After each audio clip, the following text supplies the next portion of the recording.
నేను పలికిన మాట జరిగిందని మీరు ఆశ్చర్యపడాల్సిన అవసరం ఏం లేదు. నీలో ఒకడు ఈ కొండను చూచి నువ్వు ఎత్తబడి సముద్రంలో పడవేయబడుమని మనస్సున సందేహింపక పలికిన ఎడల, తాను పలికినది నిశ్చయముగా జరుగుతుందని మనసులో సందేహం లేకుండా నమ్మిన ఎడల తప్పకుండా అది జరుగుతుంది. కాబట్టి మీరు ప్రార్థన చేయనప్పుడెల్లా, మీరు ప్రార్థనలో ఏ సంగతులను అడుగుతారో వాటిని ఎల్లను కూడా పొంది ఉన్నామని మీరు నమ్మండి, తప్పకుండా అవి మీకు దొరుకునని వారితో చెప్పాడు. అంటే ప్రార్థన చేసేవాని యొక్క వైఖరి, మనస్సు యొక్క వైఖరి ఎలా ఉండాలంటే అందులో సందేహం ఉండకుండా జాగ్రత్త పడండి అన్నాడు. ఏ అంశాన్ని గురించి అయినా మీరు ప్రార్థన చేసేటప్పుడు, అవి నీ శరీరానికి సంబంధించిన విషయాలు, ఆత్మ సంబంధమైన సమస్యలకు సంబంధించిన విషయాలు ఏవైనా, నువ్వు దేవుని దగ్గరకు వచ్చి దేవుణ్ణి అడుగుతున్నప్పుడు మనసుని నువ్వు ఎలా బ్యాలెన్స్ చేసుకోవాలి, మనసులో ఎలాంటి విధానాన్ని కలిగి ఉండాలనేది మొదటి పాఠంగా మనకు నేర్పాడు. ప్రార్థించే వాని యొక్క మనోవైఖరి అది విశ్వాసంతో నిండినదై ఉండాలి. అందులో ఏ కోశాను కూడా సందేహము ఉండరాదు. ఒకవేళ సందేహంతో అడిగితే ఖచ్చితంగా దొరకదనే. తన మనసున సందేహింపక అడిగిన ఎడల వాడు పొందుతాడు, సందేహం లేకుండా మనసును అడిగేవాడు పొందుతాడు. అంటే సందేహించేవాడు పొందడు అని. దీనికి జంట వచనం యాకోబు రాసిన పత్రిక 1వ అధ్యాయము 5-6 వచనాల్లో ఉంటుంది. మీలో ఎవరికైనాను జ్ఞానము కొదువుగా ఉన్న ఎడల అతడు దేవునిని అడగవలెను, అప్పుడు అది అతనికి అనుగ్రహింపబడును. ఆయన ఎవరిని గద్దింపక అందరికీ ధారాళముగా దయచేయువాడు. అయితే అతడు ఏమాత్రమును సందేహింపక విశ్వాసముతో అడగవలెను. సందేహించువాడు గాలి చేత రేపబడి ఎగిరిపడు సముద్ర తరంగమును పోలి ఉండును. అట్టి మనుషుడు ద్విమనస్కుడై, 2 రకాల మనస్సు కలిగిన వాడై, తన సమస్త మార్గముల యందు అస్థిరుడు గనుక ప్రభు వలన తనకేమైనను దొరుకునని తలంచుకొనరాదు. దేవునికి స్తోత్రం కలుగునుగాక. హల్లెలూయా. 2 రకాల మనస్సులు అంటే సందేహంతో నిండిన మనసు, సందేహం లేని మనసు. సందేహం లేని మనసు అన్నా ఉండాలి, లేదా సందేహంతో ఉన్న మనసు అన్నా ఉండాలి. అటు ఇటుగా నోడు అనమాట. అడుగుతాడు దేవుడు ఇస్తాడని మళ్ళీ డౌట్ పడుతుంటాడు. ఏమో అడుగుతుంది దేవుడు ఇస్తాడని పాపం ప్రార్థన చేస్తుంది, మళ్ళీ నమ్మకం కుదరదు, ఏమో అయిద్దో కాదో అనుకుంటా ఉంటుంది. ఇలా ఈ 2 టైపుల మైండ్ ఉన్న వాళ్ళకి, లేదా ఈ 2 విధములైన మనసు ఉన్న వాళ్ళకి కార్యసిద్ధి కలగదు అని పచ్చిగా చెప్పాడు. కాబట్టి ప్రార్థించే వాని యొక్క మనోవైఖరి మొట్టమొదట ఎలా ఉండాలంటే అది విశ్వాసంతో నిండిందై ఉండాలి. నువ్వు వచ్చి అడుగుతుంది భూమి ఆకాశములకు సృష్టికర్త అయినటువంటి దేవుని గురించి. ఆయన సన్నిధిలో, ఆయన ఎదుట, ఆయన పరిచర్యకు సంబంధించి కావచ్చు, ఆయన ప్రజలకు సంబంధించి కావచ్చు, నువ్వు ఏది అడుగుతున్నావో అది ఆయన నిశ్చయంగా ఇస్తాడనే విషయంలో నీకు డౌట్ ఉండకూడదు. ఉంటే అది నువ్వు ఎట్టి పరిస్థితుల్లో పొందవు. నువ్వు టైం వెచ్చించి ప్రార్థించినా అది వ్యర్థ ప్రయాసే అవుతుంది అనే పాఠం ఒకటి. రెండవది, ప్రార్థించడానికి వచ్చిన వాని యొక్క మనోవైఖరి ఎలా ఉండాలి అన్నది ఒకటే టైటిల్ పెట్టుకొని కింద నేను చెప్పిన విషయాలు రాసుకోండి, చాలా ఉపయోగపడింది మీకు. మొట్టమొదటిది సందేహం లేని మనస్సు, విశ్వాసంతో నిండిన మనస్సు. ఎందుకు ఈ మనస్సును గురించి ఇంత ఖచ్చితంగా మాట్లాడాడంటే, మనలో జరగాల్సినటువంటి సమస్త కార్యక్రమాలకి మనసు ఒక ప్రాముఖ్యమైనటువంటి పాత్ర పోషిస్తుంది. మీరు ఒకసారి బైబిల్లో చాలా చోట్ల చెప్పబడిన వచనాలన్నిటినీ క్రోడీకరించుకుంటే మీకు మనసు యొక్క గొప్పతనం అర్థమైద్ది. యేసు ప్రభు ఏం పొందమన్నాడు? మారు మనస్సు పొందమన్నాడు. అంటే మీ మనస్సు మారి నూతన మగుట వలన రూపాంతరం పొందండి అన్నాడు రోమాపత్రిక 12లో. మార్కు సువార్త 1:15లోనేమో కాలము సంపూర్ణమై ఉన్నది, దేవుని రాజ్యము సమీపించి ఉన్నది, కాబట్టి మారు మనస్సు పొంది సువార్త నమ్ముడని చెప్పుచు సువార్త ప్రకటించుచు గలియాకు వచ్చాడు. గలిలయకు మనస్సు రూపాంతరం చెందాలన్నాడు. మనసే. తన మనస్సును అణుచుకోలేని వాడు ప్రాకారం లేని పురము వంటి వాడు అన్నాడు సామెతల్లో. అంటే మనసు హద్దు దాటింది అంటే, మనసు కంట్రోల్ తప్పింది అంటే ప్రొటెక్షన్ కోల్పోతాడు. తన మనసును నియంత్రించుకునేవాడు ప్రాకారం కలిగిన పురం వంటి వాడు. మనసుని అణుచుకోలేని వాడు ప్రాకారము లేని రైట్. అంటే భద్రత కోల్పోయే పరిస్థితి మనకి ఎప్పుడు వచ్చింది అంటే మనసుని అదుపు చేసుకోనప్పుడు వచ్చింది. మనసును నియంత్రించుకోగలిగితే మనం భద్రతలో ఉంటాం. మనస్సుని హద్దులు దాటనిస్తే మనం ప్రమాదంలో పడతాం. సో మనం ప్రమాదంలో పడటానికి ఏది కారణం? పెద్దగా చెప్పండి, ఇంకోసారి చెప్పండి, మంచి మనసుతో చెప్పండి, పెద్ద మనసుతో చెప్పండి. సో ఇప్పుడు ఈ మంచి మనసు, పెద్ద మనసు, విశాలమైన మనసు, ఈ డైలాగులు కూడా మీరు వినే ఉంటారు. ఎంత మనసుకు సంబంధించే. చాలా పెద్ద మనసు అండి, అమ్మో, చాలా మంచి మనసు అండి, కనికరం కలిగిన మనసు అండి, దయ కలిగిన మనసు అండి. ఇంకా చాలా ఉన్నాయిగా. దయ కలిగిన ముఖం, కనికరం కలిగిన ముఖం, కనికరం కలిగిన ముక్కు, కనికరం కలిగిన చెవి, కనికరం కలిగిన నోరు, కనికరం కలిగిన అనొచ్చుగా. కనికరం కలిగిన మనసు అండి, చాలా మంచి మనసు, చాలా మంచి ముక్కు అనొచ్చుగా. దేవుని అసలు అట్లా అనలా, మంచి మనసు అన్నాడు. లేదా చెడిపోయినోడికి దుష్ట మనసు అన్నాడు. అంటే మంచిదైనా దుష్టత్వం నిండిందైనా మనసే అన్నమాట. ప్రమాదాల్లోకి నెట్టేది మనసే అన్నమాట. కొంప ముంచేది మనసే అన్నమాట. కొంప గట్టేది కూడా మనసే అన్నమాట. అంతా మనసే. ఈ మనస్సు అనే ఒక పాయింట్ మీద మనం ధ్యానం చేస్తే బోల్డ్ అంత సబ్జెక్ట్ అది. అయితే మొత్తం చెప్పను కానీ ప్రార్థించేవాడి యొక్క మనోవైఖరి మాత్రం చెబుదామని ప్రేరణ పొందాను. అది చెప్తా. ఎందుకంటే చాలా పనులు ఉన్నాయి నాకు, మీటింగ్ పనులు చాలా ఉండే. మొదలైంది బుర్ర తిరగటం. అంటే ఒక్కటే ఆ మీటింగ్స్ అనే కాదు, వట్నసుని గురించి మాత్రం ఒక్క మాట, ఫైనల్గా ఒక్క మాట వర్ణించి ఆ తర్వాత మనోవైఖరి గురించి మాట్లాడతాను. మనం చాలా సమస్యలకి లోపల మనం ప్రెజర్ అయ్యి కొన్ని రోగాలకు గురయ్యేది, కొన్ని ఇబ్బందులకు గురయ్యేది, కొంతమంది పిచ్చోళ్ళుగా మారేది, ఇదంతా మనసు ఎఫెక్టే. మనసు ఎఫెక్టే. ఉదాహరణకి సైతాను మన మీద పనిచేయాలన్నా, దేవుడు మన మీద పనిచేయాలన్నా మన మనస్సునే అబ్జర్వ్ చేస్తూ ఉంటారు. మన మనస్సునే ఆకర్షించడానికి ట్రై చేస్తారు. శరీరానుసారులు శరీర విషయముల మీద ఏముంచుతారు? ఉంచేది మనసా. ఆత్మానుసారులు ఆత్మ విషయముల మీద మనసు ఉంతురు. అంటే మన మనస్సుని సైతాను లాగడానికి ట్రై చేస్తాడు. మన మనస్సుని ఆత్మను ఆస్పదం చేసుకుని దేవుడు లాగడానికి ట్రై చేస్తాడు. మనం ఈ మనస్సుని ఎవరికి లోపరుచుకుంటామో ఫలితాలు మన నుండి, అలాంటి వ్యక్తతలు ఉంటాయి, అలాంటి ఫలితాలు ఉంటాయి మన నుంచి. అందుకే మీ మనసు దేవుని వైపు నిలపండి. మీ ఆలోచన, మీ మనస్సు పూర్ణమైన మనసుతో దేవుని మీరు ప్రేమించండి, సేవించండి, ఆరాధించండి అని మీ మనసుని ఎప్పుడు దేవుని విషయాల మీద ఉంచండి అని మనకు పిలుపు. అటు బ్యాలెన్స్ తప్పిందంటే ఇటు శరీరానుసారంగా సైతానుకు సైతాన్ యొక్క ఆకర్షణలకు లొంగే ప్రమాదం ఉంటుంది. అందుకే మీ మనస్సు జాగ్రత్త అని చాలాసార్లు బైబిల్లో హెచ్చరికలు జరిగినాయి. రోగాలకు గురవుతారు అన్నాను. మనసును బట్టే రోగాలకు గురవుతారు. సహజంగా మానవ శరీరానికి దేవుడు కొన్ని సంవత్సరాలు, ఇప్పుడు కొన్ని ఈ మైక్ ఉంది, గ్యారంటీ ఉంటుంది కదా, గ్యారంటీ.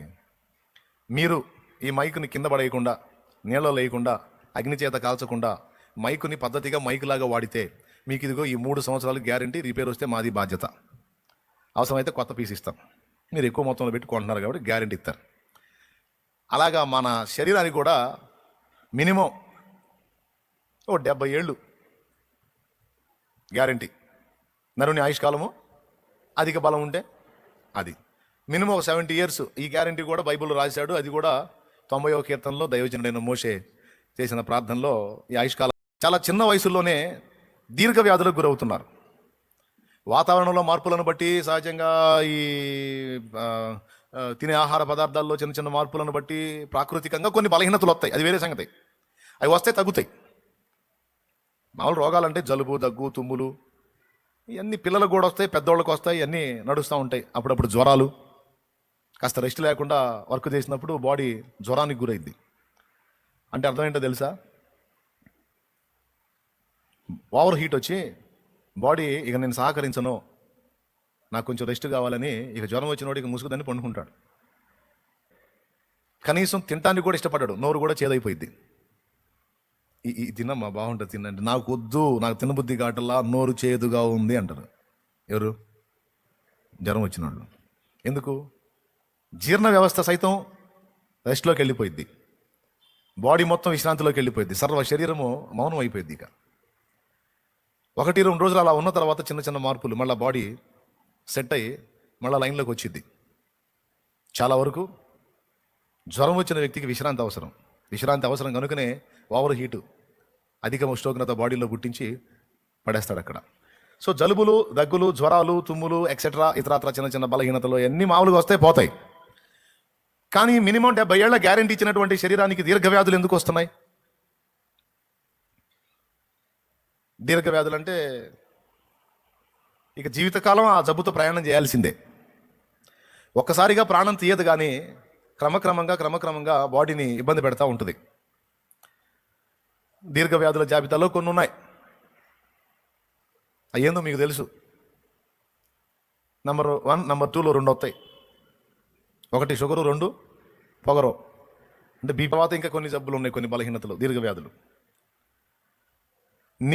నా పరిశోధనలో నేను గుర్తించింది ఏంటంటే 1% దీర్ఘ వ్యాధులకు మనిషి ఏ కారణాన్ని బట్టి గురవుతున్నాడు అంటే తన మానసిక వైకల్యాన్ని బట్టి గురవుతున్నాడు, మానసిక బలహీనతను బట్టి గురవుతున్నాడు. మెంటల్ ప్రెషర్, మానసిక ఒత్తిడిని బట్టి గురవుతున్నాడు దీర్ఘ వ్యాధులకు.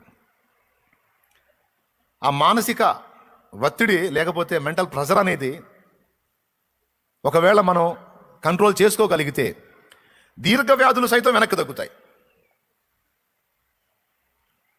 అర్థమైందా? అంటే బ్రాండెడ్ జబ్బులు కూడా, అంటే కంపెనీ జబ్బులు కూడా ఏది అటు చూస్తారు, కంపెనీ బ్రాండెడ్ ఏందిరా జబ్బులు పేర్లు కదా, ఫలానా అంటే అదే ఇంక అయిపోయినట్టేగా, ఇంకా తగ్గదు అది. అసలు రాకుండానే ఉండాలి, వస్తే ఇంక అయిపోయినట్టే అంటుంటారు వీళ్ళే. నేను చెప్తున్నాను, మానసిక ఒత్తిడి విషయంలో కానీ కొంచెం బ్యాలెన్స్ కాగలిగితే దీర్ఘ వ్యాధులను కూడా కంట్రోల్లో పెట్టవచ్చు. ఒకవేళ మానసిక ఒత్తిడికి గురైన ఒక వ్యక్తి ఒక సాధారణ వ్యాధిని కలిగి ఉంటే అది దీర్ఘ వ్యాధిగా మారే అవకాశము ఉంది. మళ్ళీ చెప్పేదా? సాధారణ బలహీనత కలిగి ఉంటే ఆ బలహీనత దీర్ఘ వ్యాధిగా మారే అవకాశం ఉంటుంది.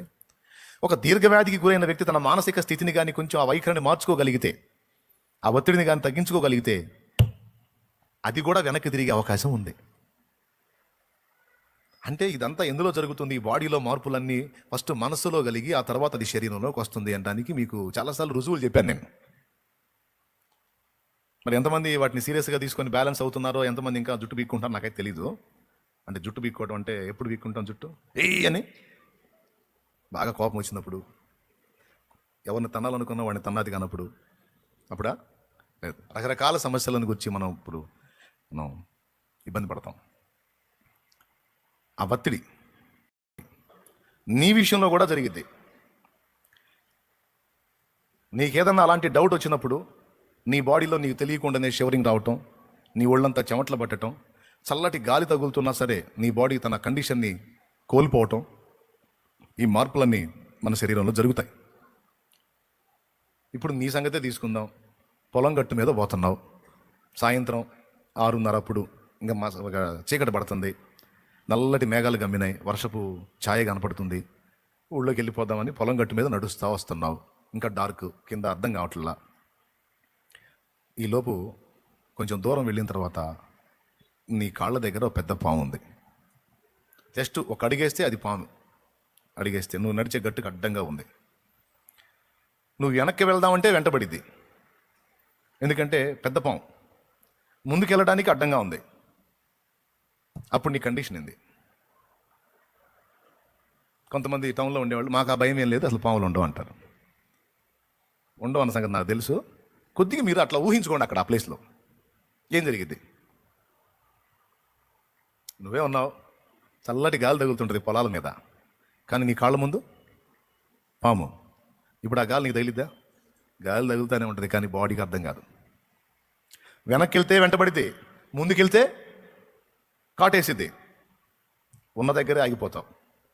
చాలా స్పీడ్గా పరిగెత్తితే గుండె టకా టకా టకా కొట్టుకుంటుంది, కానీ అక్కడ నిలబడ్డ నువ్వు ఏం పరిగెత్తలా, కానీ గుండె వేగం పెరిగిపోతుంది, టకా టకా టకా కొట్టుకుంటుంది. కొట్టుకోదా?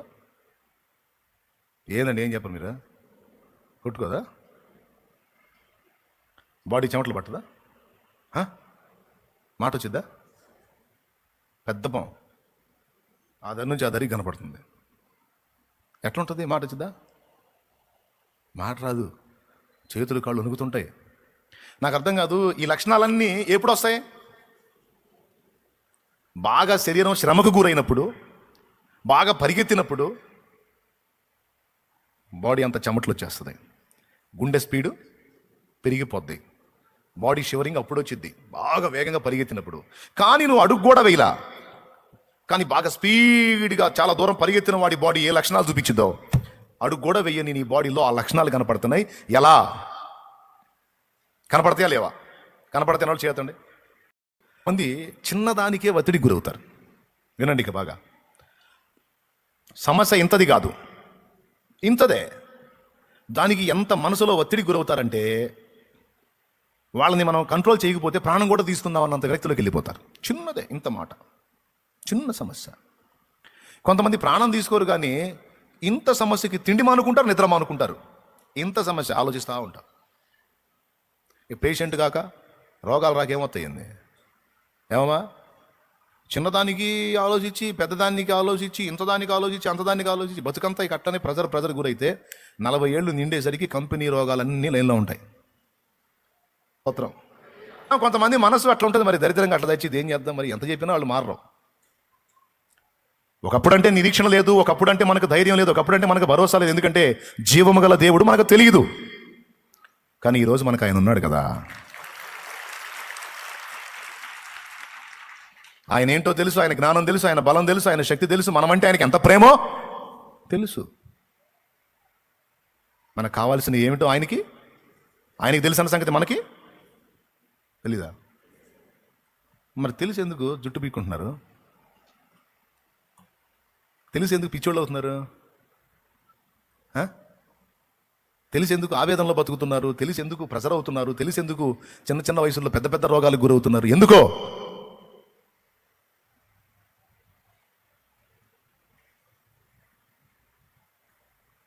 నాకంటే బాధ్యతలు పెద్దవి కాబట్టి ఉంటుంది కొంచెం ప్రెజరు.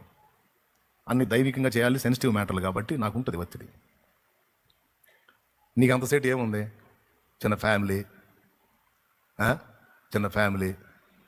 మహా ఉంటే 4 ఉంటారేమో, లేకపోతే ఒక 5 ఉంటారు, లేకపోతే 10 మంది ఉంటారు. చిన్న ఫ్యామిలీ. ఒక ఫ్యామిలీని రన్ చేయడానికి, కాస్త భక్తి సాధన చేసుకోవడానికి అమ్మమ్మ ఎంత అల్లాడిపోతున్నారో కొంతమంది. ఈ మాట ఇంతసేపు ఎందుకు చెప్పానంటే ఇది చాలా కీలకమైంది. సేవకులు, విశ్వాసులు అందరికీ గోరంత సమస్యకి మనకు చాలిన దేవుడు ఉన్నాడు, కొండంత సమస్య కూడా చాలిన దేవుడు ఉన్నాడు. నీకు అర్థం కాకపోతే ఆయనకు అర్థమైంది, నీకు ఐడియా లేకపోతే ఆయన దగ్గర ఐడియా ఉంది. నీ వల్ల కాకపోతే నా వల్ల కాదయా అని నువ్వు ఏకాంతంలో కూర్చుంటే నీ పక్షంగా అన్ని కదిలించి నెరవేర్చగల సమర్థుడు ఆయన ఉన్నాడు. ఉన్నాడు. దానికి నువ్వేదో మెంటల్ ప్రెషర్ పెట్టుకొని ఏదో ఆలోచించి పిచ్చాసుపత్రిలో చేరి మధులత మాత్రలు మింగి అవసరమా?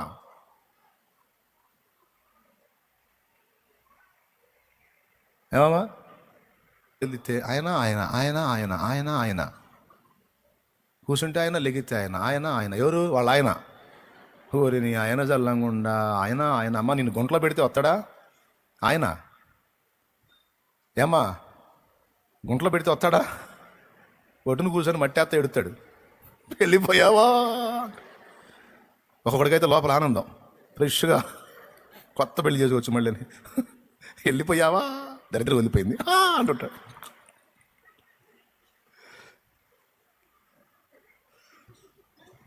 లేకపోతే వస్తాడమ్మా. ఆయన బాగానే ఉన్నాడు, నువ్వెందుకు రోగిష్టి అవుతున్నా? ఆయన గురించి నువ్వెందుకు పేషెంట్ అవుతున్నా? ఆలోచించకపోతే ఎట్టా అన్నయ్య? భర్త అన్నప్పుడు మరి ఇక బాగా భాగస్వామి అయినప్పుడు మరి ఇక మా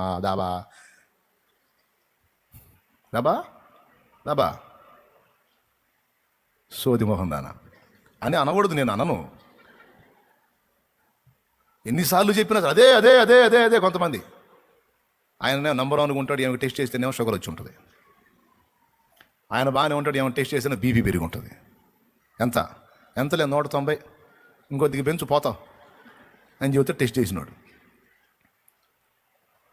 చుట్టూ చేరి అడుగుతారు, ఎందుకమ్మా అంతసేపు ఎందుకు ఆలోచిస్తున్నా అంటే, ఏం ఆలోచన? నాకేం ఆలోచన లేదు, ఒట్టిదే.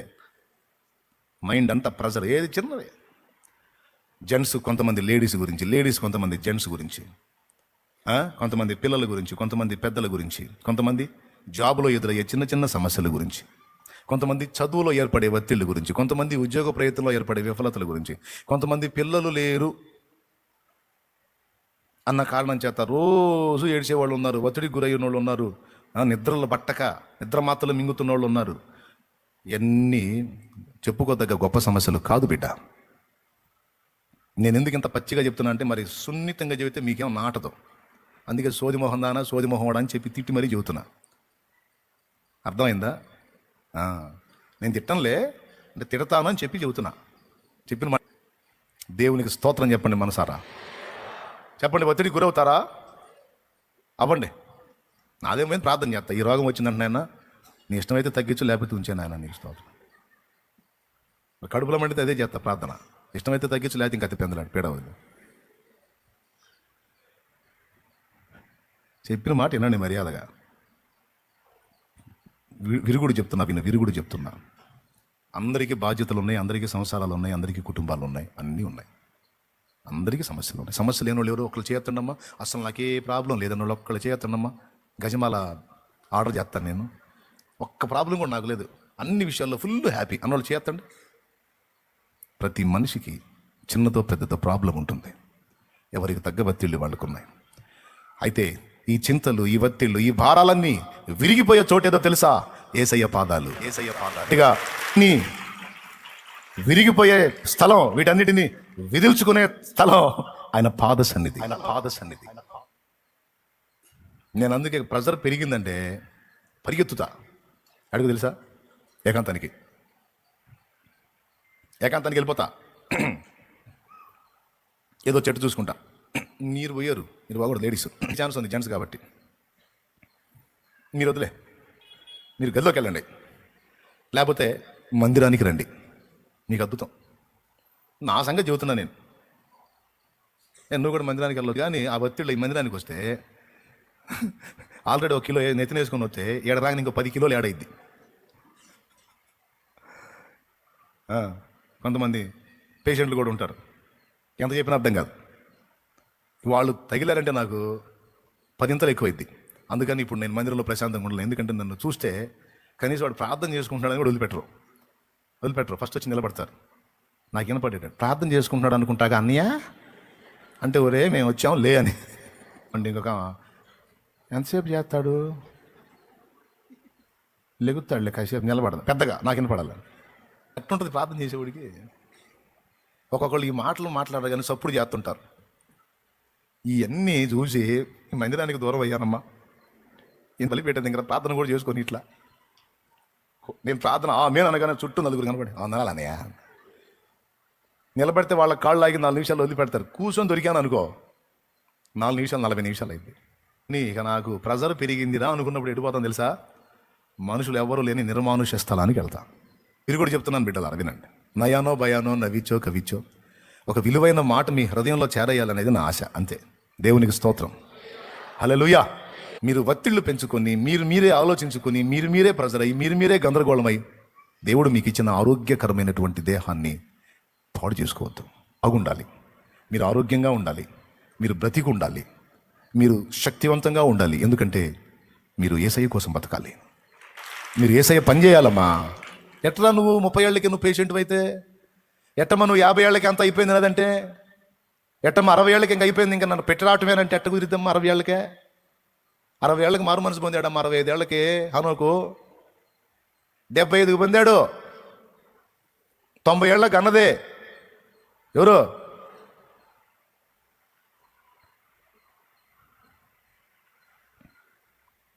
ఇప్పుడు కూడా మీరు చైనా పోయి చూడండి, 100 సంవత్సరాలు దాటిన ముసలి ఎక్కువ మంది ఉన్నారు. చైనా పోయి చూడండి, మళ్ళీ ఏదో వదిలిపెట్టరు వాళ్ళు. దగ్గర నుంచి పావులు, తేళ్ళు అయితే డైరెక్ట్గా ఫ్రై చేసుకొని తింటారు వాళ్ళు. ఆల్ ఐటమ్ అన్నీ. 100 సంవత్సరాలు దాటిన శతాధిక వృద్ధులు ఎక్కువ మంది ఉన్నారు చైనాలో, అధిక సంఖ్యాకులు వాళ్లే.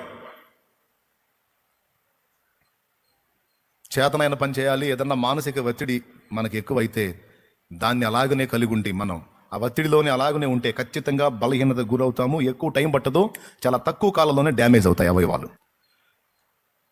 ఎంతమందికి అర్థమవుతుంది? చిన్నదానికి పెద్దదానికి గందరగోళంగా ఆలోచించి పేషెంట్లు అయ్యే తిక్కలోళ్ళకి చెప్తున్నా నేను. కొంతమందికి అందరూ ఉన్నారు అట్టంటి వాళ్ళే. మర్యాదగా ఆ తత్వాన్ని మార్చుకొని, ఒకవేళ అలాంటి ప్రెజర్ నీకు వస్తే, సమస్యలను బట్టి వచ్చింది, ఒత్తిడి వస్తే దాన్ని తప్పించుకునే మార్గం, ఆడవాళ్ళు అయితే దేవుని మందిరానికి పరిగెత్తండి, జెంట్స్ అయితే ఏకాంత ప్రార్థనకు పరిగెత్తండి. అంటే ఈ ఒత్తిడిలో మళ్ళీ ఆ ప్రార్థన ఏం చేస్తామని అంటే, నువ్వు పాంగనే అయ్యో మొర్రో అని మొరపెట్టమని చెప్పలేదా? పోయి కూర్చోవా పోయి అని చెబుతున్నాను నేను. కూర్చో, వెళ్ళి ఏకాంతంగా దేవునితో కూర్చో, మనశ్శాంతి ప్రశాంతంగా ఆయన స్తుతిస్తా పాడుతా కూర్చో. ఒత్తిడి దేవుని మీదకి వెయ్యి. దేవా నీ వైపే చూస్తున్నాను నాయన, నాకు అర్థం కావట్లేదు, ఎలా బయటపడాలో తట్టుకోలేకపోతున్నా.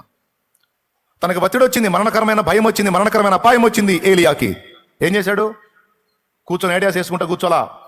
అరణ్యంలోకి ఒక దిన ప్రయాణం అంతా సాగిపోయి ఒక బదరీ వృక్షం కింద కూర్చొని, బదరీ వృక్షం అంటే నిఘంటులో రేగు చెట్టు అని రాశారు. మరి అదేం రేగు చెట్టు ఉందేమో రేగు చెట్టుల్లో.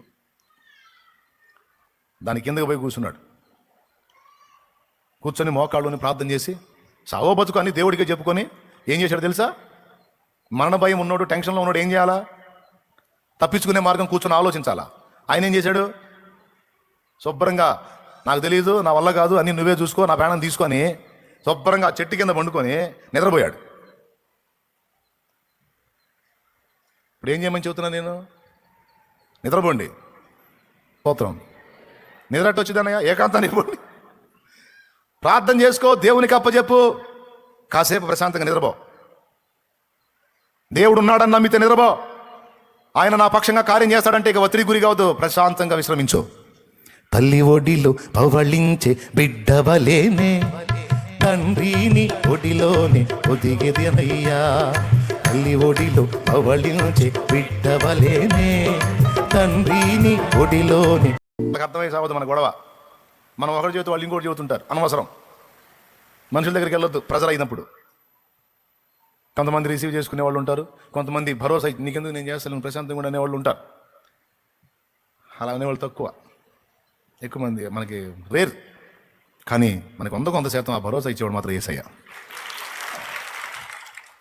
బిడ్డ గుర్తుపెట్టుకో, నువ్వు ఎలాంటి ప్రెజర్లో ఉన్నా, నీ మనసులో ఉన్న ఆ ఒత్తిడి నీ దేహాన్ని రోగగ్రస్తం చేసేదాన్ని మర్చిపోవద్దు, దానికి తావియొద్దు. అది నీకు అలా స్టార్ట్ అయింది అనుకున్నప్పుడు వెంటనే నువ్వు ఆయన పాదాల దగ్గరికి పరిగెత్తు, ఆయనకి విజ్ఞాపన చేయి, ఆయనకి తెలియజేయి, కాసేపు ఆయన పాదాల దగ్గర విశ్రమించు. నీ మైండ్ రీఫ్రెష్ అయిపోతుంది, రిలాక్స్, నీ ముఖం తేజస్సు వస్తుంది, నీ శరీరం తేలికవుతుంది, నీ హృదయంలో భారం దిగిపోతుంది. ఒక ప్రశాంతతతో నువ్వు లేచి మళ్ళీ నీ కార్యక్రమాల్లోకి వెళ్ళొచ్చు.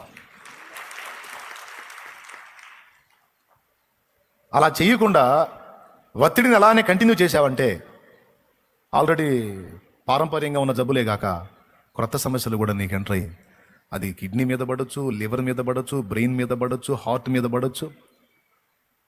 చిన్న చిన్న ప్రాముఖ్యమైన గ్రంథులు ఉంటాయి, ప్యాంక్రియాసిస్ అనేటువంటి గ్రంథి, అలా రకరకాలు ఉంటాయి శరీరంలో, వాటి మీద పడవచ్చు. చాలా ప్రాబ్లం. అందుకే హోమియో వైద్యంలో ఎక్కువ శాతం మన మనస్సునే వాళ్ళు ప్రశ్నిస్తూ ఉంటారు. నీ మనసులో ఎలాంటి ఆలోచనలు కలుగుతాయి? కొంతమందికి అసలు ప్రస్తుతం ఏ ప్రాబ్లమ్స్ ఉండవు, విచిత్రమైన ప్రాబ్లం అండి వీళ్ళది. ఏనండి, ప్రస్తుతానికి ఏ ఒత్తిళ్ళు ఉండవు, వాళ్ళకి ఏ ప్రాబ్లం ఉండదు, అంత మంచిగా జరుగుతుంటుంది, అయినా ప్రెజర్ అవుతారు. ఎందుకు అంత మంచిగానే జరుగుతుంది? అంత బాగుంది సార్, అంత సూపర్గా ఉంది. మరి అంతా సూపర్గా ఉన్నప్పుడు, బిజినెస్ కూడా బాగా జరుగుతున్నప్పుడు, అన్ని మంచిగా నీకు పైసలు వస్తున్నప్పుడు, ఫ్యామిలీ మంచిగా రొటేట్ అవుతున్నప్పుడు నీకు ఎందుకు ఒత్తిడి అంటే, ఎంత బాగానే ఉంది సార్, ఇది కంటిన్యూ అయిద్దా బ్రేక్ పడిద్దని డౌట్తో ఇట్లా ఒత్తిడి గురవుతున్నాను అంటాడు. అయిందా? మంచిగా నడుస్తుంది, ఇది ఎలా కంటిన్యూ అవుతుందా, లేకపోతే నాకంటే నా బిజినెస్ కంటే ఇంకా ఎక్కువ బిజినెస్ చేసేవాడు ఎవడన్నా ఎంటర్ అవుతాడా, నా బిజినెస్ బ్రేక్ అవుతుందా, ఇప్పుడు నాది ఫామ్లో ఉంది వెనక్కి తగ్గుతుందా, ఇంకొకటి ఎవడన్నా నన్ను క్రాస్ చేస్తాడా?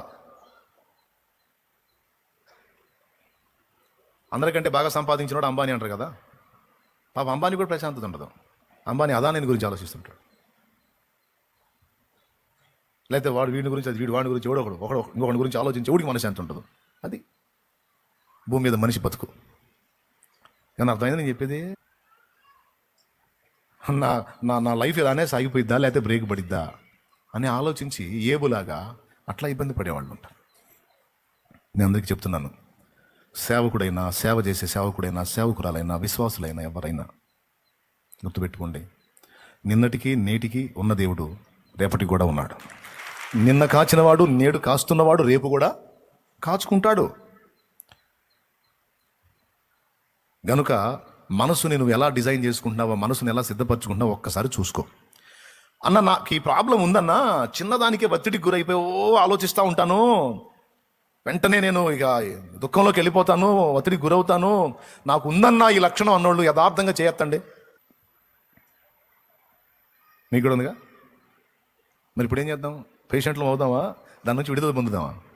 నేను గుర్తుపట్టా, ఈ రహస్యాన్ని గుర్తుపట్టా. అసలు ఏందిరా ఎట్లా జరుగుతుంది అంటే మనసులో జరుగుతుంది. మనసులో ఒక అంశాన్ని గురించి కలవరం రేగినప్పుడు అది అశాంతికి గురయ్యి, ఒత్తిడికి గురయ్యి, అది దేహం మీద పడుతుంది. అర్థమైంది నాకు. అంటే ఈ ప్రెజర్ నుంచి తప్పించుకోవాలంటే ప్రత్యామ్నాయం ఏంటంటే దేవుడే. ఇంకెళ్ళిపోతా, ఏకాంతంగా వెళ్ళిపోయి ఆయన దగ్గర కూర్చొని, ఆయన పాదాల దగ్గర కూర్చొని ఆయనతో మనసారా మాట్లాడుకుంటా, ఏడ్చుకుంటా, నవ్వుకుంటా, పాడుకుంటా, సన్నుతి చేసుకుంటా, ఆయన పాదాల దగ్గరే కాసేపు ఏలియా వండుకున్నాడు వండుకుంటా. నా తెలియదు, నువ్వే చూసుకోవా, ఆయన తట్టుకోలేనని.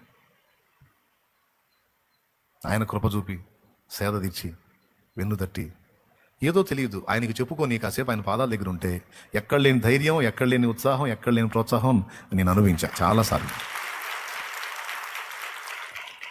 ఎలారా ఇందాక ఇచ్చిన పిలుపులో కొంతమంది 3 భాగాలు చేయెత్తారు, 1 భాగం చేయెత్తలేదు, కానీ అందరూ ఏడిపోతే నాకు తెలుసు.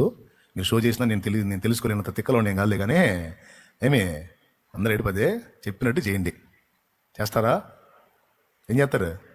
ఆలోచించండి. మొదలతో బిళ్ళలు మింగాల్సి వచ్చింది. టాబ్లెట్. ఆలోచనలొద్దు, చింతలొద్దు. మీలో చింతించుట వలన ఎవడు తన ఎత్తుమూరుడు ఎక్కువ చేసుకుంటాడు అన్నాడు. అందరికున్న సమస్యలు నీకున్నాయి అన్నాడు లేఖనంలో. శోధనతో పాటు దాన్ని తప్పించుకునే దారి కూడా నా తండ్రి వేస్తాడని దేవుడు తన గ్రంథంలో రాయించి పెట్టాడు. నిన్ను పిలిచిన దేవుడు నమ్మదగిన వాడు, శోధనలో నిన్ను విడిచిపెట్టి పోడు. కంటి పాపల తోడుండి నిన్ను కాచుకుంటాడు, నా తండ్రిలా తోడుండి నిన్ను ఆదుకుంటాడు. కంటి పాపల తోడుండి నిన్ను కాచుకుంటాడు, నా తండ్రిలా తోడుండి నిన్ను ఆదుకుంటాడు. నమ్మునేస్తమా ఇది సత్యం, క్రీడబోకుమా విశ్వాసం. మీరు చెప్పండి, మనసులో కలిగేటువంటి భయాలకి, ఆందోళనకి, ఒత్తిడికి శరీరం మార్పు చెందుతుందా లేదా? తాడును చూసి పావనుకున్నప్పుడు ఎలా మారింది శరీరం? పరిగెత్తలా ఏం లేదు, గుండె వేగం పెరిగింది, బాడీ అంతా చెమట్లో పట్టేసి. అది పాము కాదు, తాడుని అర్థమైనప్పుడు మనసు ఎప్పుడైతే తేలికైందో బాడీ కంట్రోల్లోకి వచ్చింది. నేను చెప్తాను, నీకు వచ్చిన జబ్బు కూడా తగ్గిద్ది. నీకున్న సమస్యలు, నీకున్న ఒత్తిళ్లను గురించి నువ్వు ప్రజలు అవ్వటం మానేసి దేవునికి అప్పచెప్పి నువ్వు దేవునిలో ఆనందించగలిగితే, దేవునిలో ప్రశాంతంగా ఉండగలిగితే, దేవుని అందరి విశ్వాసాన్ని బట్టి నెమ్మది పొందగలిగితే వచ్చిన జబ్బులు కూడా వెనక్కి తిరగకపోతే అడుగు. అదేదైనా, అది క్యాన్సర్ అయినా సరే, నీ మనస్సులో దాని విషయమై భయపడక ధైర్యాన్ని కలిగి ఉన్నట్టయితే, మన మనస్సులో దాన్ని బట్టి భయపడక దేవుని బట్టి ధైర్యం కలిగి ఉంటే అది కూడా వెనక్కి తిరిగితే. కానీ ఎంతమంది ఈ మాటల్ని సీరియస్గా తీసుకొని సాధన చేస్తారు? తీసుకుంటే ధన్యులు, తీసుకోపోతే పేషెంట్లు. నేనే ప్రార్థన చేయాల్సి వచ్చి చేసేదేమని చేస్తాను, లేదన్నా నేను జాగ్రత్త పడతానంటే మర్యాదగా ఈరోజు నుంచి మారు మనసు పొందు, దడ ఆయాసం తగ్గించుకో, చిన్నదానికి పెద్దానికి ఈ వదిలే. ఇది మీ 100% మీ మంచి కోరే చెప్తున్నాను నేను. మరి మీకు ఏమనిపిస్తుందో నాకైతే తెలియదు. 100% మీ క్షేమాన్ని, మీ ఆరోగ్యాన్ని, మీ ఆయుష్ని, మీ ఆశీర్వాదాన్ని, మీ నెమ్మదిని, మీ ప్రశాంతతను కోరి చెప్తున్నాను. నేను మనుషులను చూపించి భరోసా, లేదా డాక్టర్లను చూపించి భరోసా, లేదా మందులను చూపించి భరోసా, టెక్నిక్స్ని చూపించి భరోసా ఇవ్వట్లా. దేవుని పాదాలు చూపించి భరోసా ఇస్తాను. నా తండ్రి పాదాలు చూపించి భరోసా ఇస్తాను. అక్కడుంది మా నీకు విశ్రాంతి అని. ఓకేనా? దేవుడికి వెళ్ళి టప్పి మనం తలిపేసుకుంటారా? ఎవరితో మాట్లాడకుండా. ఏంది తలుపు తీను. పాపం వీళ్ళ మెంటల్ ప్రెజర్కి ఇంట్లో వాళ్ళకే మెంటల్ ప్రెజర్, వాళ్ళు పేషెంట్లు అవుతారు. ఒక్కళ్ళతో పోయేది కాక ఇంటి మొత్తానికి చిచ్చు పెట్టుకుంటారు. పిల్లలు ఉన్నారమ్మా, ఏమా అలా ఉన్నా, వాళ్ళ ముఖాలు మాడిపోతాయి, వాళ్ళు ఒత్తిడి గురవుతారు. ఏమండి, మనం ప్రార్థన చేసాం యేసయ్య నాతో మాట్లాడని. ఇప్పుడు ఎవరు మాట్లాడతారండి? ఆయన జోక్యం ఉంటుంది కదా. శాలేమన్న చెబుతున్నాడు అనుకోద్దే, ఆయనకి నీ మనస్తత్వం తెలుసు, నీ వ్యవహారం తెలుసు కనుక ఆయన అందిస్తాడు. జాగ్రత్తగా తీసుకో ఈ మాటలో, దేవుని మాట వల్ల నీకు మనశ్శాంతి లేదు, నీ ఇంటి మొత్తానికి కూడా మనశ్శాంతి లేదు. నీ ఒక్క పిచ్చితనం వల్ల ఇంటి మొత్తం పేషెంట్లు అవుతారు.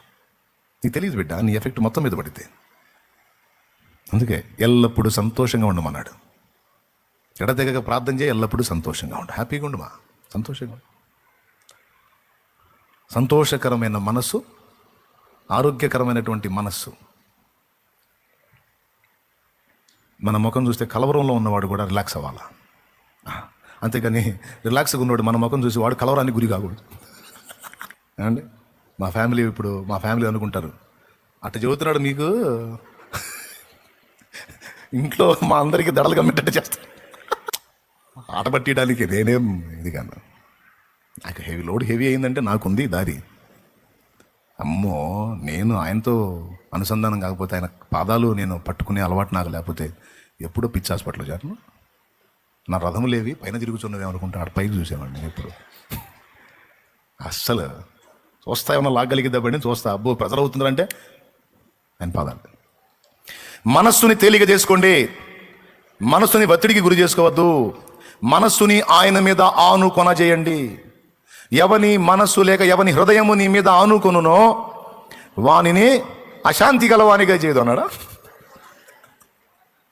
అబ్బో మళ్ళీ సగం శాంతి కూడా కాదంట, పూర్ణ శాంతి. బా ఏం మాట అది.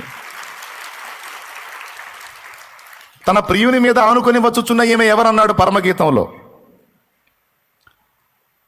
అరణ్యంలో నుంచి వస్తుంది, అరణ్యం గుండా వస్తుంది, ప్రియుని మీద ఆనుకొని వస్తుందట.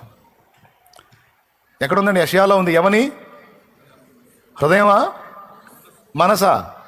చూడండి ఏముందో, వజ్రం అండి. ఎవని మనస్సు నీ మీద ఆనుకొనునో వానిని నీవు పూర్ణ శాంతి గలవానిగా కాపాడుతావు. అంటే మనసు ఆయన మీద ఆనుకోపోతే ఆయన ఏం చేయలేడు. ఎవని మనస్సు నీ మీద ఆనుకొనునో వానిని నీవు పూర్ణ శాంతి గలవానిగా కాపాడుతావు. అంటే మనసు ఆయన మీద ఆనుకోపోతే ఆయన ఏం చేయలేడు. హలో వినండి ఈ మాట. ఎవని మనసు నీ మీద ఆనుకొనునో వానిని పూర్ణశాంతి గలవానిగా చేస్తాడంటే తన మనసుని దేవుని మీద డిపెండ్ చేసుకొని వాడు అశాంతిలోనే బతికేస్తాడు. ఇప్పుడు ఏం చేయాలి మనం? అతి కాంక్షణీయుడా ఆనుకొనేద పక్కోళ్ళ మీద. మరి ఎవరి మీద?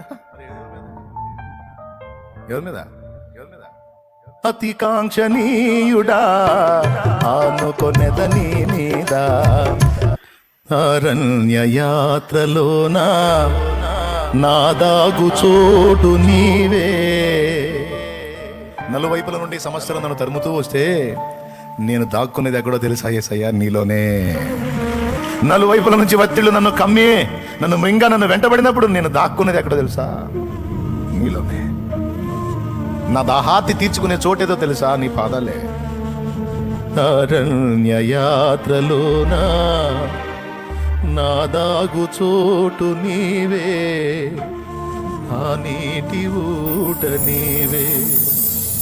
అతి కాంక్షణీయుడా, అతిగా కోరదగిన వాడా ఆనుకొనేద. అది మన అలంకరణ, అదే మన శోభ, అదే మన విలువ, అదే మన విజయం, అదే మన ఆనంద రహస్యం. ఆయన మీద ఆనుకోవటం. ఆయన చేయి జాపి పిలుస్తున్నాడు, రా నా చేతి మీద ఆనుకో, నా భుజం మీద ఆనుకోరా. నేనున్నాగా, ఇంకెందుకు కలవరంలో బ్రతుకుతాం? నేనులేనా? ఆనుకున్నారు భక్తులు, ధన్యులయ్యారు. కఠినమైన శ్రమలలో సైతం క్రీస్తు కోసం పరిమళించారు. తమ్ముడు ఒత్తిడి తగ్గించుకో, వదిలేసే. మనం వేరే వాటిలో ఒత్తిడి తగ్గించుకోవడానికి చూస్తున్నాం, ఒత్తిడి పెరిగిద్ది. ఈ సినిమా చూడు ఒత్తిడి తగ్గిద్ది అంటాడు సైతాన్. ఈ సీరియల్ చూడు ఒత్తిడి తగ్గిద్ది అంటాడు సైతాన్. ఈ సెల్ ఫోన్ చూడు ఒత్తిడి తగ్గిద్ది అంటాడు. ఈ చదువు ఒత్తిడి తగ్గిద్ది అంటాడు. నో, ఫలానా వ్యక్తితో మాట్లాడు కొంచెం ఒత్తిడి తగ్గిద్ది అంటాడు. ఈ హాస్యం చూడు ఒత్తిడి తగ్గిద్ది అంటాడు. అదంతా లోకంలో ఆనందించటం తగ్గదు. అది నీకు తెలియకుండా ఇంకా ఎక్కువ వెయిట్ పడతా ఉంటుంది. నువ్వు ప్రభువునందు ఆనందించమని వాక్యం చెబుతుంది. ప్రభువునందు ఆనందించమని వాక్యం చెబుతుంది. అలాగా ఆయన దగ్గర, ఆయన పాదాల దగ్గరికి చేరి ఆయన నువ్వు ఆయన ప్రశాంతంగా గడిపితే నీ బరువంతా దిగిపోయింది. అందుకు సోదర ప్రార్థన తోట ఏర్పాటు చేసింది. పేషెంట్లు ఆరోగ్యవంతులు అవుతారు ఆ క్లైమేట్లోకి వెళ్తే, ఆ ప్రశాంతతలోకి వెళ్తే. చెట్టుకు ఒక అరుగు కట్టించిన కారణం అదే. ప్రతి చెట్టు కింద ఉన్న అరుగు మీద కూర్చొని ప్రతి ఒక్కడు తనతో పాటు ప్రభువుని కూర్చోబెట్టి ప్రభువుతో కూర్చుంటాడు. కాసేపు సేద తీరుతాడు, రిలాక్స్ అవుతాడు, మానసికంగా కొంచెం సిద్ధపరచబడతాడు, ఒంటరిగా దేవునితో మాట్లాడుకుంటాడు, స్త్రీ అయినా పురుషుడైనా. అందుకే ఏర్పాటు చేశాం దేవుని మందిరం. అందుకే మనం ఆయన్ని కలుసుకోవటానికి. ఎందుకు ఇంత కీలకంగా చెప్పానంటే, ఉన్న రహస్యం అంతా అక్కడే ఉంది, మనస్సులోనే ఉంది.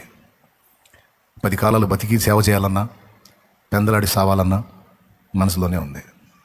అది నీ చేతుల్లోనే ఉంది. నువ్వు దాన్ని ఎలా మౌల్డ్ చేసుకుంటావో నీ ఇష్టం. అయిపోయింది. నేను చెప్పింది వాస్తవమా కాదా? ఎంతమంది ఒప్పుకుంటారు కరెక్టేనా?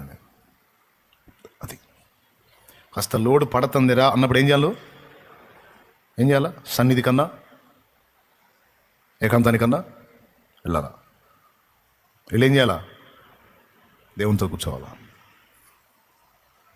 కళ్ళు తెరు, లేదా కళ్ళు నీ ఇష్టం, నీ ఓన్. మోకాళ్ళు వేసి చేతులు ఎత్తి చేస్తావా? మోకాళ్ళు వేసి కళ్ళు మూసి చేతులు ఎత్తి ప్రార్థన చేస్తావా? నీ ఇష్టం. లేదు మామూలుగా కూర్చొని కళ్ళు తెరిచి తండ్రి ఆయనతో మాట్లాడతావు, నీ ఇష్టం. లేదా నిలబడి మాట్లాడతావో, నడుస్తా మాట్లాడతావో, లేదా అనువైన చోట దేవాలయంలో సాష్టాంగపడి అబ్రహాంలాగా మొర్ర పెడతావు, హనోకులాగా నడుస్తావో దేవునితో. నీ ఇష్టం నాన్న, నీ ఇష్టం. ఒకటి, నువ్వు ఆయన్ని కలుసుకోవాలి. నువ్వు ఆయనని కలుసుకోవాలి. ఆయన రోజు కలుసుకో. ఒక రోజులో నువ్వు ఎన్ని మార్లు ఆయనతో మాట్లాడతావో, ఎన్నిసార్లు ఆయనతో గడుపుతావో అంత ప్రకాశిస్తావు, అంత ఆరోగ్యం పొందుతావు, అంత నెమ్మది పొందుతావు, అంత ప్రశాంతత పొందుతావు, పరిస్థితుల మీద, శరీరం మీద అంత జయం పొందుతావు. భక్తి పరులారా, మీకు ఉపయోగపడే అద్భుతమైన విషయం. ఆయనతో ఎన్నిసార్లు కలుసుకుంటావు అన్నిసార్లు నీ ముఖం ప్రకాశిస్తుంది.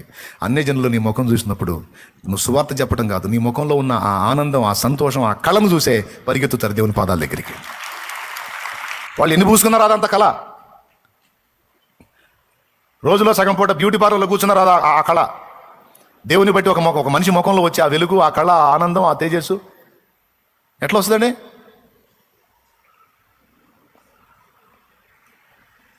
పాప కష్టపడి ఒక పూటంతా కూర్చొని ముఖం శరీరం సిద్ధం చేసుకుంటారు కదా, చేసుకున్న కాడ నుంచి టెన్షన్ స్టార్ట్ అవుతుంటుంది. ఇదంతా పోయింది కదా, మళ్ళీ పోయింది కదా, మళ్ళీ పోయింది కదా. తడవకోసారి అద్దలు చూసుకుంటారు, ఎట్లా మారింది, మళ్ళీ ఏమైనా షేప్ మారిందా, ఇదే సరిపోయింది. కానీ దేవుని పాదాల చెంత దేవుని బట్టి ధైర్యం తెచ్చుకొని, దేవుణ్ణి కలుసుకొని, దేవుల్లో ఆనందించే వ్యక్తి కళ, అది ప్రభువుని బట్టి వచ్చిన కళ, ప్రభువులో ఉన్న ఆనందం. ఇక ఎన్ని బ్యూటీ పార్లర్లో రెడీలు చేసుకున్నా ఆ ఆకర్షణ దెబ్బకి దిగవే. ఏం మనిషిరా, ఎప్పుడన్నా చూడు, అమ్మ వాడికున్న సమస్యలు మనకి సస్తావరా నాయన, అన్ని పెట్టుకుని ఎట్లా తిరుగుతున్నాడు, అంత ఆనందంగా తిరుగుతాడు. ఎప్పుడన్నా చూడు నవ్వుతో మాట్లాడుతుంటాడు, హ్యాపీగా ఉంటాడు, ఎప్పుడు కళకళగా ఉంటాడు. నిన్ను బట్టి అన్ని జనులు చెప్పుకోవాలి తమ్ముడు, చెప్పుకోవాలి. వదిలే, ఇది మనసులో ఇంత వ్యవహారం ఉంది కనుక ఇంతసేపు తీసుకున్న ఈ విషయం ఒక్కటే మేజర్గా మనోవైఖరి గురించి మాట్లాడుతాను. ప్రార్థించేవాడి యొక్క మనోవైఖరి. నంబర్ 1, మనసులో సందేహం ఉండరాదు అని చెప్పాను. చూడండి, ఏముండకూడదు? ప్రార్థనలో అడుగు వాటి నెలను. నేను నా తండ్రి దగ్గరికి వెళ్తున్నా, నా తండ్రికి ప్రార్థన చేస్తున్నా, తప్పకుండా నాకు సాయం చేస్తాడు. ఏం సాయం, ఏమన్నాయా మరి చేస్తానే ఉంటాను, ఏం జరగట్లా అంటే మర్యాదగా ఉండదు, ఖచ్చితంగా జరగదు. అది కాదు నీ నోట రావాల్సిన మాట. నేను నా తండ్రికి చెప్పాను, అయిద్దంతే. ఒకటే మాట, నేను నా తండ్రికి అప్పచెప్పా, నా తండ్రికి రోజు అప్పచెబుతున్నా. ఇంకా చెప్పాలంటే ఒక రేంజ్లో కాదు, డబల్ రేంజ్లో అయింది. ఆయన వాక్యంలో ఉంది, అడుగు వాటికంటే, ఊహించే వాటికంటే అత్యధికముగా చేయగలవాడనే. రాజు దగ్గరికి వెళ్ళేటప్పుడు ఏమనుకుని వెళ్ళాడు తెలుసా? రాజుని 100 అడుగుదాం, రాజు కదా, 200 ఇస్తాడు, మరి 100 ఇడు కదా. రాజు రేంజ్కి దగ్గర 200 ఇస్తాడు. అడిగింది ఎంత, అనుకున్నది ఎంత ఇస్తాడని. రాజు దగ్గరికి పిలిచి 20,000 ఇచ్చాడు. దాన్ని ఏమందాం? అడుగు వాటికంటే ఎంత ఇస్తాడని ఊహించిన దానికంటే అత్యధికముగా. 100 ఏడా, 200 ఏడా, 20,000 ఏడా? చెయ్యలేడా? నేను అనుభవించా. అడిగే వాటికంటే, ఊహించే వాటికంటే అధికముగా చేయగలవు యేసయ్యా. నన్ను నడిపే సారథివి నీవేనయ్యా. చేయగలవు యేసయ్యా, నన్ను నడిపే సారథివి నీవేనయ్యా. అడుగు వాటి కంటే ఊహించే వాటి కంటే అత్యధికంగా చేయగల దేవుని దగ్గరికి నువ్వు వెళుతున్నావు. ఒక మనుషుడే నీ అంచనాలకు మించి ఇస్తే ఆయన దేవుడమ్మా. నీ నోట ఈ మాట ఉండాలి తమ్ముడా. అది నేను అడిగింది కొంచెం, ఆయన ఇస్తాడు అనుకున్నది కొంచెం, కానీ వాటికి మించి చేస్తాడు నా దేవుడు. మరి ఏది అంటాడు ఒకడు. సందేహరావులు ఉంటారులే, మిస్టర్ సందేహరావు. కదిలితే చాలు అంత డౌట్లే బతుకంతా డౌట్లే. చెప్పాలా? ఏది ఆగు అంటుండాలి నువ్వు, అంతే. ఏది ఆగు. ఆగితే ఆగి చూడు, చూస్తే ఇస్తాడ్రా పిచ్చోడా, ఇస్తాడ్రా. ఆయన సృష్టికర్తరా. ఏది ఎట్లా అనేది నీకు నాకు ప్రశ్న రా. ఆయన ఎట్లయినా చేయగలడు అమ్మా. ఎట్లా అంటే నీకు నాకు ఎట్లా. మీరు ఎట్లా చేశాడమ్మా మట్టి బొమ్మని, ఎట్లా ఊదాడమ్మా ఊపిరిని, ఎట్లా చేశాడమ్మా ఈ తోలు బొమ్మకి నీ తెలివితేటలో? నీకు సాధ్యమైద్దమ్మా? కాలేదమ్మా. మరి ఆయన ఎట్లా చేశాడమ్మా? ఎట్లా చేశాడు ఈ ప్రకృతిని? ఏంటి ఈ విశాల బ్రహ్మాండం? ఏంటిది? తన వాక్కు చేత చరాచర జగత్తును వాక్కు చేత నిర్మించిన వాని దగ్గరికి పోయి ఇది ఎట్లా చేస్తావని ఆయన అడుగుతావా? వేరే ముఖం వేసుకునే. ఎట్లా అన్న ప్రశ్న నీకు నాకు ఆయన దగ్గర జల్లదది. ఎట్లా అయినా చేస్తాడు ఆయన. నీ ప్రజల నెమ్మదికై రాజాజ్ఞ మార్చింది నీవే కదా. అహమును అణచి అధికారులను అధముల చేసిన నీకు అసాధ్యమైనది. జడ్జితో మాట్లాడతాడు, లాయర్తో మాట్లాడతాడు, పోలీసుతో మాట్లాడతాడు, డాక్టర్తో మాట్లాడతాడు, నీకెవడు తలపోట్టుకున్నాడు వాడితో మాట్లాడతాడు, నీ శత్రువుతో మాట్లాడతాడు. మరి సంఘాన్ని నాశనం చేయడానికి వచ్చిన సౌలుతో మాట్లాడలా? సౌలా మునికోలలకు ఎదురు తందటం నీకు కష్టము, చీలిపోతావు, జాగ్రత్త అన్నాడు. లాబానో నా యాకోబుతో మంచియే గాని చెడ్డయే గాని మాట్లాడావా నీవు చస్తావు అన్నాడు. సమాధానంగా పోయాడు లాబాను. సంపుదామని వచ్చాడు.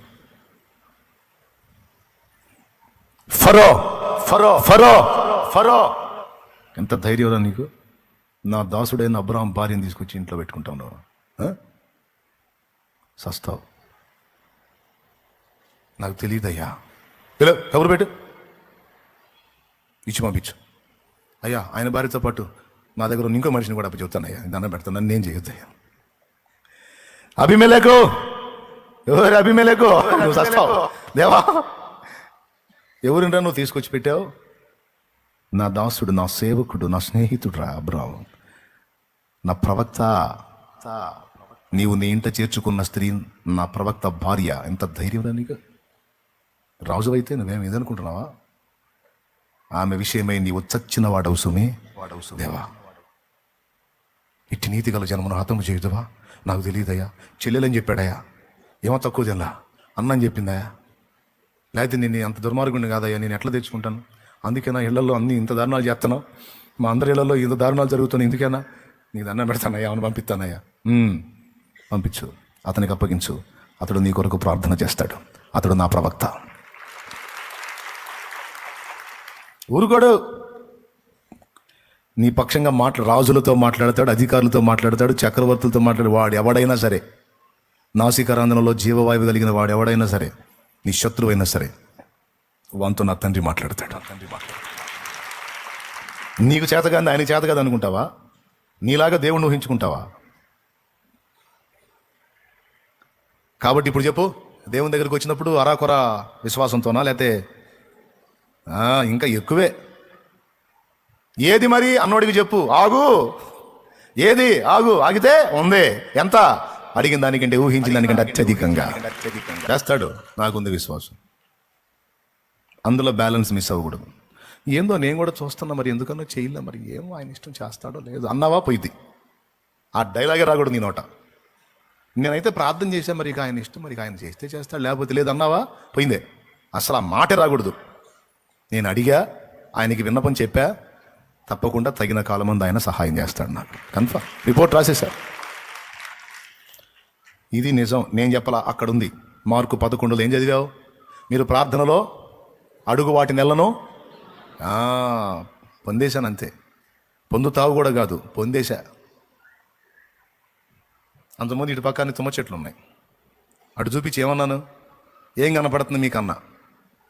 ఈ ఉన్న జనాభాలో ఒకరు తొమ్మ చెట్లు అన్నారు. అంటే ఏం కనపడుతుంది? తొమ్మ చెట్లు అన్న. విశ్వాస నేత్రాలతో చూడండి అన్నాను. మందిరం కనపడుతుంది. ఇప్పుడు ఏమైందో చూడండి. అక్కడ ఏమైంది అదంతా? ఇప్పుడు ఇటు చూడండి, ఏం తొమ్మ చెట్లు కనపడుతున్నాయా? అది విశ్వాస నేత్రాలతో చూడు. ఇంతవరకు చాలంటే చూడొద్దు. ఇది ఆడ సరిపోతుందన్న మనకి చాలంటే అటు చూడు. మళ్ళీ చూపు చూడండి ఏం కనపడుతుంది? 2 ఎకరాలు నారాది చూడవు చూపు యేసునామంలో. హల్లెలూయా. విశ్వాస నేత్రాలతో చూడు.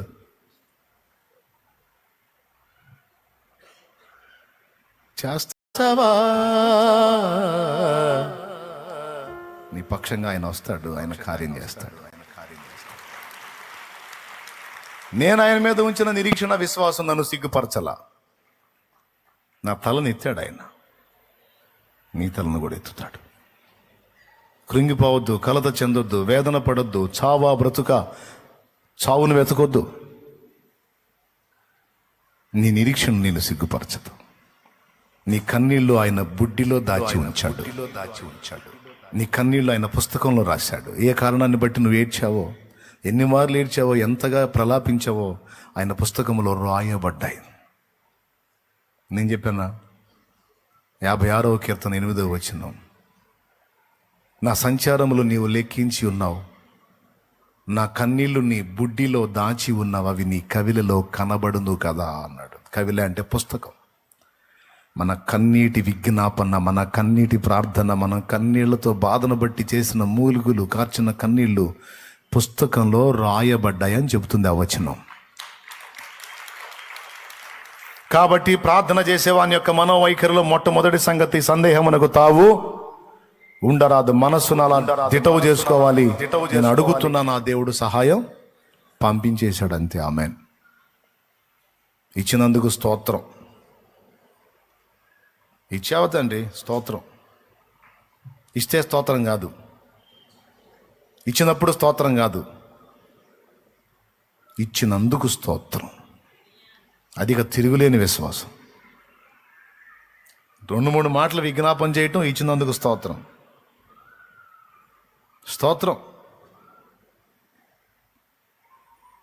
ఆ విశ్వాసాన్ని, అలాంటి పిచ్చే నాకు ఆనందం అంతే. నాకు ఈ పిచ్చే ఆనందం. నేను దేవుడినే నమ్ముతా. ఎదవల మాటలు నేను నమ్మను. ఎవరి మాటలు? ఎదవల మాటలు నేను నమ్మను. నేను దేవుడి మాటే నమ్ముతా. అరే నువ్వు అడిగావుగా, నేను ఇస్తానని నమ్ము, నీకు ఇస్తాను అన్నాడు. అది స్వస్థత అయినా, సహాయమైనా, భౌతికమైందైనా, ఆత్మీయమైందైనా, విజయం అడిగా ఇచ్చాను అంతే. స్తోత్రం. ఇచ్చాను పో. ఏదైనా అంతే ఉండాలి పట్టు. ఎంతమందికి అర్థమైంది? అది ఇక ముగింపు. సంతోషంగా స్తోత్రం చెప్పండి. ఇక మనోవైఖరి నిస్సందేహముతో కూడినదై ఉండాలి. సందేహము లేని మనోవైఖరి కలిగి ఉండాలి. రెండవది క్షమాగుణం. ఇతరుల ఎడల దయ చూపలేని గుణం కాదు, ఇతరుల ఎడల దయ చూపే మనోవైఖరి కలిగి ఉండాలి. క్షమ నిండిన మనోవైఖరి. నాకెందుకు కింద చెప్పాడు ఆ వచనం అక్కడే మార్కులో, ఇందా చదివిన దగ్గర, నిలబడి ప్రార్థన చేసేటప్పుడు మీ ఎడల అపరాధం చేసిన వారిని మనసారా క్షమించండి, అప్పుడు మీ తండ్రి మిమ్మల్ని క్షమిస్తాడు, మీ ప్రార్థన ఆలకిస్తాడు. ఇతరులను క్షమించని మనోవైఖరి కలిగి ఉండకూడదు. అప్పుడు నీ అపరాధాలు క్షమించబడవు. నీ అపరాధాలు క్షమించబడకపోతే నీ ప్రార్థన చేరదు. మన ప్రార్థన దేవుని సన్నిధికి చేరకుండా అడ్డగించేది ఏదమ్మా? యెషయా గ్రంథం 59:1 తొందరగా చూడండి. ఆయన ఆలకింపకున్నాడు. అదమ్మా. ఇప్పుడు మన పాపాలు, మన ప్రార్థన దేవుడు ఆలకించకుండా అడ్డగిస్తున్నాయంట. అందుకే మన పాపాల ముందు క్షమింపబడాలి. క్షమింపబడాలంటే అక్కడ ఒక చిన్న మెలిక పెట్టాడు. క్షమించే తండ్రి అని అడగనే, క్షమిస్తాను తండ్రి. మరి నువ్వు క్షమించవా? వాళ్ళు మామూలు కాదు తండ్రి, నీకు తెలియదు. సరే నాకు తెలియదు, నువ్వేమో మంచోడు, నువ్వు వాళ్ళని చెడ్డోడు. ఎరా ఏరా కాదు తండ్రి, నువ్వు ఇంకా ఏదన్నా చెప్పుతండి, అవసరమైతే సిలువైన ఎక్కుతావు, వాడిని మాత్రం అసలు అమ్మో ఎటు కూడా ఎక్కడని నమ్మకం. సరే ఎక్కరా అంటే ఎక్కడో చత్తాడికి సిలువ ఎక్కితే, అరే నువ్వు సిలువెక్కినంత పుణ్యం, వాని విషయంలో నీ ఆహాన్ని సిలువై, నువ్వే తగ్గించుకో, పోనీలే అనుకో, క్షమించు, నువ్వు క్షమించబడతావు. నువ్వు క్షమించబడితే నీ ప్రార్థన నాకు వినపడింది. ఒకదానికి ఒకటి లింక్ ఉంటుంది ప్రియులారా. మన మోకాళ్ళుని ప్రార్థన చేసినప్పుడు మన మనోవైఖరిలో ఇతరుల ఎడల క్షమాగుణం లేనప్పుడు మనం క్షమ పొందినప్పుడు మన ప్రార్థన దేవుడి దగ్గరికి చేరదు. సో మన ప్రార్థన దేవుడి దగ్గరికి చేరాలి అంటే మనం క్షమించబడాలి. మనం క్షమించబడాలంటే లింక్ ఎక్కడ పెట్టాడు? నీ ఎడల అపరాధం చేసిన వారిని కూడా నువ్వు క్షమించు, వారి కోసం ప్రార్థించు. తప్పకుండా నిన్ను దేవుడు ఆమోదిస్తాడు, నీ ప్రార్థన గైకుంటాడు. ఇక్కడే కాదు, పరలోకమందున్న మా తండ్రి నీ నామం పరిశుద్ధపరచబడును గాక అన్న ప్రార్థన నేర్పినప్పుడు కూడా ఆ వచనం మొత్తం కంప్లీట్ అయిన తర్వాత క్రింద ఇదే మాట రాశాడు. మనుషుల అపరాధములు మీరు క్షమించిన ఎడల, మత్తయి సువార్త 6:14, మనుషుల అపరాధములు మీరు క్షమించిన ఎడల మీ పరలోకపు తండ్రి మీ అపరాధములను క్షమించు. సో ప్రార్థన అన్న కాడల్లా చూడు ఈ పదం వాడాడు, క్షమించండర్రా క్షమించండర్రా క్షమించండర్రా అని. అవునా? ఎందుకు? నువ్వు క్షమించకపోతే, క్షమించబడకపోతే ప్రార్థన దేవుని దగ్గరికి ఇది రహస్యం. 2 చోట్ల చూపించాం మీకు ఆ వచనం. ప్రార్థన ప్రస్తావన వచ్చిన కాడల్లా క్షమించండి అని చెప్పాడు. 2 అయిపోయినాయి. ప్రార్థించే వ్యక్తి యొక్క మనోవైఖరి ఎలా ఉండాలి? మొదటిది సందేహం లేనిదై ఉండాలి. రెండవది క్షమాగుణం కలిగినదై, క్షమించినదై ఉండాలి.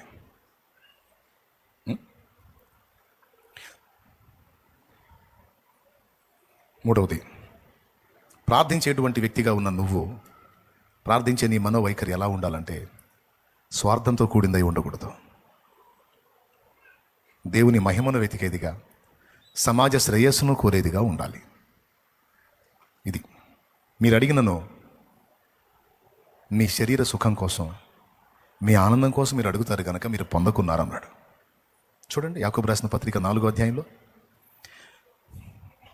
3వ వచనం. చదువు. మీరు అడిగినను మీ భోగముల నిమిత్తము వినియోగించుటకై దురుద్దేశముతో అడుగుతురు గనుక మీకేమీ దొరుకుటలేదు. ఆ మాట ఎప్పుడన్నా ఆలోచించారా మీరు? ప్రార్థించే వ్యక్తి నా స్వార్థం, నేను నా వరకే అనే మనసు నీకుంటే నీకు దొరకదు అన్నాడు. ఏమున్నాడా? మీరు అడిగినను మీ భోగముల నిమిత్తం వినియోగించుట, మీ భోగాల కోసం, మీ ఆనందాల కోసం, మీ సౌకర్యాల కోసం, మీ సౌఖ్యాల కోసం మీరు అడుగుతున్నారు. అందుకే మీకు దొరకదు. మరి ఎలా అడగాలి నాయనా? చెప్పవయ్యా, నువ్వే చెప్పు, ఎలా అడగాలి? మీ భోగముల నిమిత్తము గాక ప్రభు మహిమ కొరకు, ప్రజాక్షేమం కోసం అడగండి, నేను చేస్తాను అంటాడు ఆయన. అది అడగాల్సిన ప్రార్థించే వ్యక్తి యొక్క మనోవైఖరి ఇది ఉండాలి. ఏది ఉండాలి? తన కోసము గాక ఇతరుల కోసం ఆశించేదై ఉండాలి. దానికంటే ముందు ఉన్నంతలో ఇతరులకు సహాయం చేయగలిగే బుద్ధిని సాధన చేయాలి. అప్పుడు దేవుని కార్యాలు చూస్తావు. ఫస్ట్ మీరు గుర్తించండి ఒక్క మాట చివరిలో, ఫినిషింగ్ టచ్. బైబిల్ కూడా ఫస్ట్ దేవుడు విస్తారంగా ఇవ్వడానికి ముందు కొంచెం ఇచ్చి చూస్తాడు. ఆయన మనసులో నీకు చాలా ఇవ్వాలని ఉంటుంది, దానికి ముందు నీకు కొద్దిగా ఇచ్చి చూస్తాడు. ఆ కొద్దిగలో నీ నమ్మకత్వం టెస్ట్ చేస్తాడు ఆయన. అక్కడ నువ్వు పాస్ అయ్యావనుకో, ఇక నువ్వు పట్టజాలనంత దీవెనిస్తాడు ఆయన. ఒకేసారి నువ్వు అడిగావని విస్తారంగా ఇవ్వడు ఆయన. ఫస్ట్ నీ మనసును టెస్ట్ చేయడానికి కొంచెము. నాకేం తెలుసు, అది కూడా బైబిల్లోనే చెప్పాడు, అది కూడా అందులోనే చెప్పాడు. లేకపోతే నాకేం తెలుసు, ఆయన చెప్పి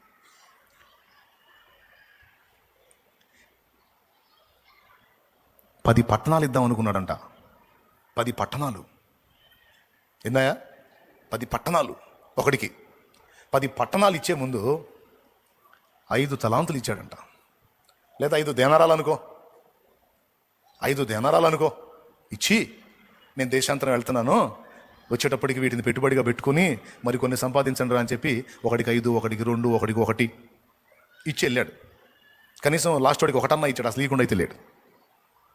కొద్ది కాలం తర్వాత రిటర్న్ వచ్చాడు. 5 పొందినోడు, ఎరా నీకు ఎన్ని ఇచ్చాను? నాకు 5 ఇచ్చావయ్యా. ఏమన్నా చేసావా? అయ్యా 5కి 5 ఒక 10 చేశానయ్యా. 10 రైట్. వాటిని అక్కడ పెట్టి తలాంతులా తినారాలా 2 ఉన్నాయిలే, మీకు ఎట్లా అవగాహన ఉంటే అలా అనుకోండి. ఇచ్చాడు. ఇచ్చినప్పుడు 10 పట్టణాలు నీలే, 5 తలాంతుల్ని అన్నాడు. అవునా? అంతే. 5కి 5 చేశాడు. ఆ కొంచెంలో వాని నమ్మకత్వాన్ని చూసి అంటాడు, భళా ఈ కొంచెమే నీకు ఇచ్చాను, ఆ కొంచెంలో నమ్మకంగా నువ్వు నాకు కనపడ్డావు గనుక, నేను అనుకున్నట్టు నువ్వు చేసావు గనుక నిన్ను అనేకమైన వాటి మీద నియమించదను. నీ యజమాని సంతోషంలో పాలు పొందమని అతనితో చెప్పాను. అని ఏ సువార్తలో ఉంది? మత్తయి సువార్త. ఓకేనా? ఇంకొక సువార్తలో ఉంది నాయన, 10 పట్టణాల మీద. అది అక్క చదివిన చూడు, లోక. దాసుడా, 11. నీవి కొంచెంలో నమ్మకముగా ఉంటివి గనుక 10 పట్టణముల మీద అధికారివై ఉండుమని వానితో చెప్పాను. అయ్యా ఫస్ట్ ఎంత ఇచ్చాడు ఆయనకి? 10 పట్టణాలని